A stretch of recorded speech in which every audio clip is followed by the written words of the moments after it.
Rahbarimga ko'proq pul topmoqchiligimni aytgan edim. Ko'proq oylik olishim uchun bu oy hozirgi ko'rsatkichlarimni qanchaga oshirishim kerakligini ko'rsatib berdilar. Odatdagidek ishlashim bu natijaga chiqa olmasligimni sezyapman. Qanday reja va boshqa narsalar tuzib maqsadlarimga erishsam bo'ladi? Bitta fundamental bo'lgan narsani tushunib olishimiz kerak. Biznesda faqat ikkita turdagi odamlar qadrlanadi. Tilladek qadrlanadi. Va bularni qo'yib yubormaslik uchun biznes hamma narsani qiladi. Oyligini oshirib beradi, har xil so'z paket qilib beradi va hokazo. Qaysi turdagi odamlar desa, birinchisi pul olib keladigan odamlar, ikkinchisi pulni tejaydigan odamlar, rasxodlarni, chiqimlarni kamaytiradigan odamlar. Va buni doim miyamizda ushlashimiz kerak. Oyligimizni oshirmoqchi bo'lganimizda, o'zimizga yaxshiroq sharoitlar olmoqchi bo'lganimizda, biz shu ikkita narsadan bittasini qilyapmizmi? Yo prosta ko'zimizni mo'ltillatib, xo'jayin, men siz bilan 5 yildan beri ishlayman deb so'rayapmiz. Har qanaqa biznesda pul olib kelish va pul tejash eng asosiy va qadrlanadigan funksiyalar. Xo'p, endi rejaga keladigan bo'lsak, uni bajarishga ko'zingiz yetmayotgan bo'lsa, hozir eski tempda ishlab, bitta misol keltiraman ko'zingiz oldiga. Tasavvur qiling, men zalda yotib shtanga ko'tarsam 80 kilo o'zim ko'tara olaman. Kimdir kelib, "Davay" deb bo'ynimga pichoq tirab, 90 kiloni ko'tarasan desa, chiranib ko'tarishim mumkin. Lekin peshonamga to'pponcha tirab, 100 kilo ko'tarasan desa, balki qorinma berib ko'tarishim ham mumkin. Lekin yaqinlarimni meni peshonamga to'pponcha tirab turib 200 kiloni ko'tar davay desa, men granatni qo'ymaydimi ishtonimning ichiga? Ko'tara olmayman. Chunki nimaga? Jismonan uni iloji yo'q. Qaysidir holatda stress holati bizni imkoniyatlarimizni kengaytirib beradi. Misol uchun pichoq tiralishi ham stress, peshonada to'pponcha bo'lishi ham stress, lekin buni chegaralari bor-da. O'zingizga savol bering. O'sha rejani rahbaringiz qo'yib bergan planni bajarishga ko'zingiz yetmayotgan bo'lsa, agar meni va meni yaqinlarimni peshonasiga to'pponcha tirab turishsa, shuni bajara olarmidim yo'q? Hamma bo'lsa bajarish kerak bo'ldi. Va bu o'stiradi. O'zingizni ham, kompaniyani ham, hamma win-win-win bo'ladi. Yo'q bo'lsa, muqobil, ya'ni alternativ reja bilan rahbar oldiga borish kerak. Masalan, sizda sotuv bo'limi rahbarisiz yoki call center rahbarisiz, sizning qo'lingizda 10 ta sotuvchilar ishlaydi, telefon orqali sotadi va siz 1 millionlik savdo qildingiz. Umumiy jamoa bilan birga. Rahbar kelyapti-da, aytayapti sizga, endi sen 10 millionlik savdo qilishing kerak keyingi oy. Sen oyligingni oshirib berishing uchun deyapti. Shundoq hisoblayapsiz. 1 million savdo qilish uchun nechta qo'ng'iroqlar bilan ishladi? Bitta operatorga nechta qo'ng'iroqdan keldi? Misol uchun har bitta operator 50 ta qo'ng'iroqdan gaplashdi kamida. Ya'ni hisoblab chiqsangiz, har bitta operator maksimum gaplashsa 60 ta bilan gaplasha olar ekan. Ozgina skriptlarga o'zgartirish kiritsa 1 millionlik emas, 2 millionlik, 2,5 millionlik savdo qilishi mumkin ekan. Siz borishingiz mumkin, yetishingiz mumkin. Qarang, men o'sha rejani amalga oshiraman, gap bo'lishi mumkin emas, lekin unda menga resurslarni ko'paytirib bering. Masalan, operator 10 ta emas, 17 ta qilib bering, men o'shani bajaraman. Yoki o'sha 10 ta operator bilan men bunaqa natija qilishim uchun, ya'ni u natijalarni qila olmayman, lekin men buni qila olaman deb alternativa bera olishingiz kerak. Alternativa bilan kela olmaydigan, ya'ni plan qo'ydi, yo'q xo'jayin, men buni bajara olmayman deydigan bu yig'loqi askarga o'xshaydi-da.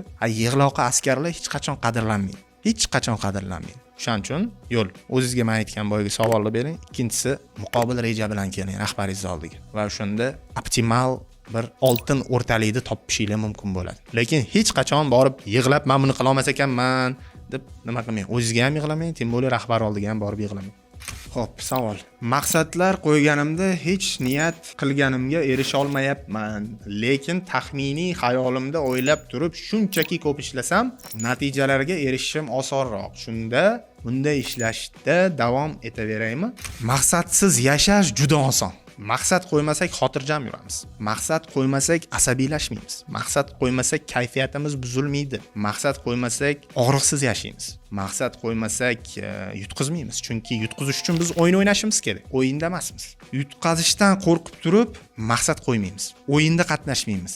Lekin shuni yodimizda tutaylikki, o'yinda qatnashmaslikda o'zi ham yutqazish bilan teng. Garchi mag'lubiyatni biz tan olmasak ham maqsadimiz noaniq bo'lsa, hech qanaqa shamol ham bizga yo'l yo'lakay bo'lmaydi. Lekin maqsad deganda biz betonlashtirilgan konstruksiyani tushunmaylik. Ko'p joyda propaganda bo'ladi, ya'ni hayotingda maqsad bo'lish kerak, 40 yoshinggacha erishishing kerak bo'lgan maqsadlar bo'lish kerak. Maqsadlar kichkina qo'yilib turib, charxlanib, keyin katta maqsadlar qo'yish qobiliyati kelishni boshlaydi. Hozir 3 oylik, 4 oylik, 5 oylik maqsad qo'yishni o'rgansak, keyin 1 yillik qo'yishni o'rganamiz. Keyin 20 yillik qo'yish, 2 yillik qo'yish yashashni o'rganamiz, keyin 20, 30, 40 yillik o'rganamiz. Biz hozir 1 oylik, 3 oylik, 4 oylik ham maqsad qo'yishni bilmaymizda, sirazu katta, ya'ni 5-6 yillikni o'ylaymiz va bu bizga umumiy maqsad qo'yish protsessini ham qiyinlashtirib beradi va qo'ygimiz kelmay qoladi. Shunchaki ishlab yuraverdik deymiz. Men hech qachon maqsadlarimga erishmaganman. Nimaga? Oxiridan boshlamayman, javob bor. Javobga uzunroq bir misollar bilan keltiraman. Men hozir sanab beradigan odamlarimni hayotda uchratmadim. Mana shunaqa odamlarni uchratdim. 300 marta sotishga harakat qilib, sotishni o'rganmagan odamni uchratmadim. 3 oy davomida har kuni yugurishga chiqib, bosmagan odamni uchratmadim. 10 ta kitob o'qib, o'sha aqli bilan tupoy bo'lib qolib ketgan odamni uchratmadim. 6 oy davomida har kuni til o'rganib, umuman gaplasha olmaydigan odamni men ko'rmadim. 100 ta post yozib, yaxshi yozishni o'rganmagan odamni ko'rmadim. 20 ta muvaffaqiyatsiz biznes ochgan odam yo'q. Yo'q bunaqa odam. Tushunayapsizmi? Даже biznes olamida 20 ta biznes olib uxlagan odam yo'q. Bu narsani endi boshlaganimizda bu narsa o'xshamasligi aniq. Hayot bu raqamli o'yinida. Ya'ni bu maqsadlarimga erisha olmadim deganda siz shunchaki sizda kam raqam bo'lgan, juda kam bo'lgan. Blog yuritishni men 4 marta tashlaganman. Bu 5-si blog yuritish. Va bilaman, hech qachon 10 marta blog yuritishni boshlab turib, hali ham yuritishni o'rganmagan odam yo'q. Bu narsani o'zini anglash umumiy hayotga bo'lgan, harakatlarimizga bo'lgan qarashni osonlashtiradi. 3 yil oldin katta maqsad qo'ygandim. Erinchoqlik tutganda ham bunga qaramasdan maqsadimga harakat qilaverdim. Rostdan ko'p vaqtim ketgandi. Hozir shu maqsadga erishishim menga kerakmasligini tushunyapman. Lekin shuncha 3 yil mehnatga qo'l siltab ketish qiyin bo'lyapti. Nima qilsam ekan? Yoshlikda bitta plus tomoni bor. 16 yoshda masalan biror bir biznescha boshlamoqchi bo'lsangiz, quyadigan narsangiz faqat tikkan pulingiz bo'ladi. Faqat tikkan pulingizga qo'shib, necha pulingiz bor? 100 ming, 200 ming narsa olib kelib sotib ko'rdingiz, o'xshamadi, tikkan pulingizga qo'ydingiz. 20 yoshda pulingiz bilan vaqtingizga qo'yasiz. 25 yoshda ko'proq pulingiz bilan ko'proq vaqtingizga qo'yasiz. Undan keyin oila qurish, farzand tug'ilishi va hokazo narsalar keladi. Siz uje nimanidir boshlayotganda o'zingiz emas, o'zingiz bilan qo'shib qo'yadigan odamlar ko'payishni boshlaydi. Chunki qaramog'ingizda sizga qarab turadiganlar ko'p bo'ladi. Va yildan yilga bizni bu risk qilishdan orqaga tortadi. Chunki 20 yoshda o'ylamasdan o'xshamasa deb boshlagan ishlarimizni boshlay olmaymiz, xohlasak ham. Chunki nimadir o'xshamasa, faqat siz qorningiz och qolmaydi-da. Ayolingiz qorni och qoladi, farzandingiz qorni och qoladi, ota-onangiz qorni och qoladi. Agar yosh 25 yoshgacha bo'layotgan bo'lsa, ya'ni hali yosh bo'layotgan bo'lsak, nimanidir yig'ishtirib, boshqatdan boshlashga soddaroq qaraylik. Bunaqa imkoniyat bizda boshqa bo'lmaydi. Hozirgi holatda riskning narxi kamligida riskni qilib olish kerak. Nima yo'qotasiz, savol bering. Shu hozir tappa etib tashladingiz. Menga yoqmayapti. Meniki emas ekan. Men umuman o'zimniki bo'lmagan narsani qilib yurgan ekanman. Davom etmoqchi emasman deb ko'ring, ko'zingizni yumib, nimani yo'qotasiz? Xayolingizga birinchi bo'lib nima keladi? 35 yoshli buxgalter ayoldan so'rang, ikkita farzandi bor, eri yo'q. Ishi yoqadimi, yoqmaydimi, unga farqi yo'q. Unda ko'zini yoqadi, nima yo'qotaman deydi. Farzandim bog'chasiga pul bera olmay qolaman, maktabini to'la olmay qolaman. Xullas, ko'p. Agar sizda nima qilsam bo'ladi desa, faqat o'zingizni tanasiz o'yinda bo'lsa, boshqalarning tanasini o'yinga qo'ymayotgan bo'lsangiz, almashtirish kerak. Bunda muammo ko'rmayman. Almashtirish kerak. Hayot bu doim test. Qancha ko'p test bo'lsa, yuqorida gaplashgandek raqamli o'yin. 300 marta sotishga harakat qilib ko'rib, sota olmagan odam yo'q. Men bitta tanishim bor. Harbiy bo'lgan, uzoq yil harbiy bo'lgan. Uzoq yil. Endi harbiylikda o'zi tushuntirmasam ham bo'lsa kerak. Mana otam ham harbiy, o'sha tanishim ham harbiy. Rejim, u esini tanigandan beri ularda rejim shu darajada qolibga tushadiki, ularda ko'p narsa o'zi mashinal. Uyda bir bilmadim, olma stol ustidan tushib ketsa ham ularda boshqacha trevojniy qanaqadir nima bo'ladi. Sapchib turadi o'rnida. Endi shu darajada ular o'zini kasbi, ularni shaxsini deformatsiya qilib yuboradigan joylari bor. Endi o'sha odam shunda ba'zi sabablarga ko'ra, sog'liq tomonlama ham, boshqa tomonlama ham uniki emasligini bu narsa. To есть, meniki emas ekan bu narsa dedi-da. Boshqa yo'nalishga sho'ng'idi va o'xshab ketdi u yo'nalish. Umuman qarama-qarshi tadbirkorlik kirib ketdi. Ya'ni shunaqa keyslar bor ekan. Siz meni 3 yillik mehnatimga qo'l siltab ketkim kelmayapti, boshqa qilgim kelmayapti. Shunaqa keyslarni bilmaslikdan, ko'rmaslikdan yoki risk narxini noto'g'ri baholashdan kelib chiqadi bu narsalar. Birinchi bo'lib risk narxini to'g'ri baholang, ikkinchi bo'lib hayotida 180 gradus o'zgarish qila olgan odamlarni tarixlarini ko'proq o'qish kerak. Tanishlaringiz orasida ham bo'lishi mumkin bu narsa. Buni ham inkor qilmaslik kerak. Ko'pchilik 1 yilda erishadigan natijalarga qanday qilib 1 oyda erishish mumkin?